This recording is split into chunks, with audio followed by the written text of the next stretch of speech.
جلدی سے بات کو سمیٹ کے ختم کروں تو قرآن ان ٹاپکس کو بہت زیادہ اٹھاتا ہے اس لیے کہ وہ صرف غیر مسلموں کا مسئلہ نہیں ہے, وہ میرے اور آپ کا بھی مسئلہ ہے. ہم کہتے ہیں کہ اللہ ہے, عملی زندگی میں ہم اللہ کو نہیں مانتے. ہم کہتے ہیں کہ ایک اللہ ہے, لیکن ذرا سا کوئی عامل ہمیں کسی اور چیز پہ ڈال دینا تو ہم اس پہ لگ جاتے ہیں. زبان سے ہم کہتے ہیں آخرت کو مانتے ہیں, عمل سے لگتا ہے آخرت کو نہیں مانتے. تو دنیا کی اتنی ٹینشن لے رہا ہے, اس کا مطلب کیا ہے کہ وہ دنیا کو مسافر خانہ سمجھ ہی نہیں رہا. وہ سمجھ رہا ہے مرنے کے بعد میں زندگی کیا ہو جائے گی. مجھے ایک بات بتاؤ, ابو طلحہ انصاری رضی اللہ تعالیٰ عنہ کو نبی نے بتایا کہ لن تنالوا البر حتى تنفقوا مما تحبون. قرآن میں یہ آیت نازل ہوئی ہے کہ نیکی کی حقیقت کو اس وقت تک نہیں پہنچ سکتے جب تک محبوب چیز صدقہ نہ کرو. وہ لوگ سمجھتے تھے کہ جنت برحق ہے, ہم اللہ کو کچھ دیں گے تو اللہ آخرت میں بڑھا چڑھا کے دے گا.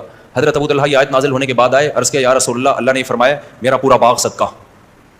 یار کہ کسی میں جگر ہے آج, باغ سورس آف انکم تھا, سمجھ رہے ہو, پراپرٹی تھی. کیا تھی؟ پراپرٹی. صدقہ کرنا آسان کام نہیں ہوتا. وہ لوگ تو کر لیتے ہیں, خربوں کی جائیدادیں ہیں تو چلو ایک پلاٹ مدرسہ کے لیے 120 گز کا, وہ تو کر لیتے ہیں. جن کی پراپرٹی اتنی سی ہو, وہ اتنا بڑا باغ آ کے صدقہ کر رہے ہوں. تو نبی نے کیا فرمایا, بخن بخن واہ واہ ذاک مال رابح. فرمایا تو بڑا قیمتی مال ہے. اور ہمارے نبی کا بھی آخرت پر ایمان تھا نا. ظاہر ہے آپ تو ایمان لوگوں کے دلوں میں ڈال رہے تھے. ہمارے نبی نے بھی ان کو حکم کیا دیا, اپنے چچازاد بھائیوں کو دے دو. آپ مجھے ایک بات بتاؤ, کوئی بندہ میرا مرید ہو, ابو طلحہ انصاری نبی کے لیے میدان میں گردن کٹانے کے لیے تیار تھے یا نہیں تھے؟ تو جو گردن کٹانے کے لیے تیار ہو وہ پیر و مرشد کو ہدیہ دینے پر راضی نہیں ہوگا. یار مجھے ایک بات بتاؤ, میرا ایک مرید ہے, مجھے پتا ہے میں اس کو بولوں یہ رات ہے دن نہیں ہے, وہ مان لے گا. اتنی عقیدت ہے اس کے دل میں. میں اس کو بولوں یہ دن ہے رات نہیں ہے, یہ مان لے گا. میں اس کو بولوں جا وہاں گردن کٹا کے آ جائے, یہ کٹا دے گا. اس کو مجھ پر اتنا یقین ہے. آپ بتاؤ میں اگر اسے اپنے لیے کیش کرانا چاہوں کتنی آسانی سے ہوگا کہ نہیں ہوگا؟ وہ ڈالر کی بریف کیس بھر کے لایا میرے پاس. مرید ایسا ہے کہ میں جو بولوں وہ ایمان لا چکے. صحابہ تو ایمان لا چکے تھے نا نبی پر. جس کو نبی کہہ دیا اس کا مطلب نبی نے اگر کہہ دیا نا دن نہیں ہے رات ہے, تو دن کو کیا ماننا پڑے گا؟ رات ماننا پڑے گا. اتنی عقیدت ان کے دلوں میں. اب آپ بتاؤ میرے کسی مرید کے دل میں میری اتنی عقیدت ہو, اور میرے گھر بھی زیادہ ہوں اور کھانے کو روٹی بھی نہ ہو. ہمارے نبی کی 9 بیویاں تھیں اور گھر میں 40 دن فاقے, یہی تھا نا.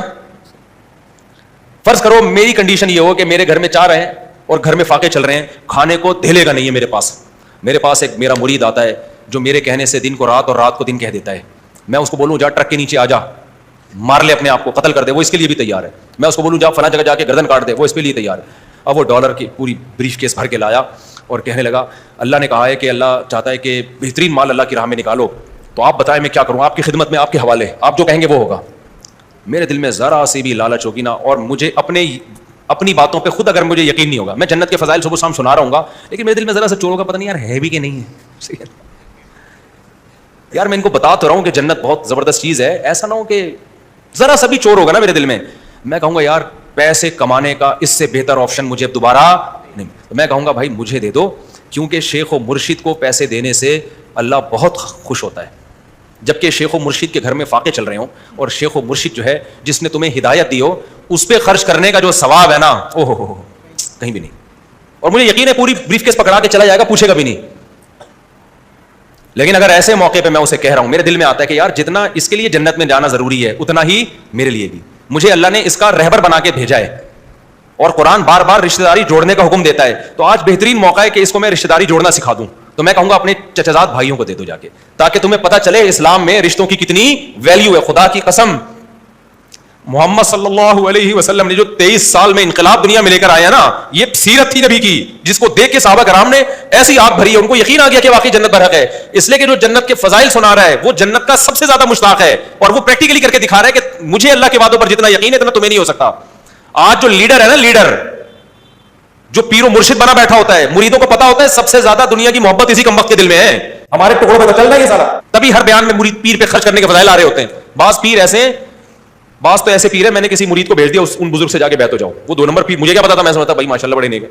وہ کہتے ہیں یار یہ تو اپنے پہ خرچ کرنے کے فضائل سنا رہے ہوتے ہیں. بندہ میرے گھر میں بھیجتے ہیں کہ یار کو پیسہ نہیں بھیجا تم نے, پیر صاحب کو ہدیہ دیا کرو, اس کا بہت کیا ملتا ہے, ثواب ملتا ہے. میں نے کہا عجیب و غریب قسم کا پیر ہے یار. کیا ظرف تھا سید الانبیاء کا بھائی, اتنا بہترین موقع ہے, پورا باغ لے کر آیا. آپ کہتے تھے نا مجھے دے دو, فرمایا اپنے چچازاد بھائیوں کو دے دو. یہ چیزیں صحابہ اپنی, خدا کی قسم یہ ہے ہماری پیغمبر کی سیرت کا اصل پہلو, یہ اصل پہلو ہے, یہ ہے آپ کی نبوت کی اصل دلائل, آپ کی بے داغ سیرت. یہ ہے بے داغ سیرت. تو لیڈر جب خود قربانیاں دیتا ہے نا تو پھر قوم بھی قربانیاں دینے کے لیے تیار ہوتی ہے. قوم دیکھ لیتی ہے کہ لیڈر جب اپنا مسئلہ ہوتا ہے تو مسئلے ہی چینج ہو جاتے ہیں, دوسرے کا مسئلہ ہو تو الگ ہی حساب کتاب ہوتا ہے. تو پھر کون کو آج کل کے لیڈروں میں یہی تو ہے. آج کل کے جو ہمارے جو جس قسم کے ڈیزائن والے لیڈر چل رہے ہیں ان میں کیا ہے, قربانی نہیں ہے بھائی, قربانی نہیں ہے.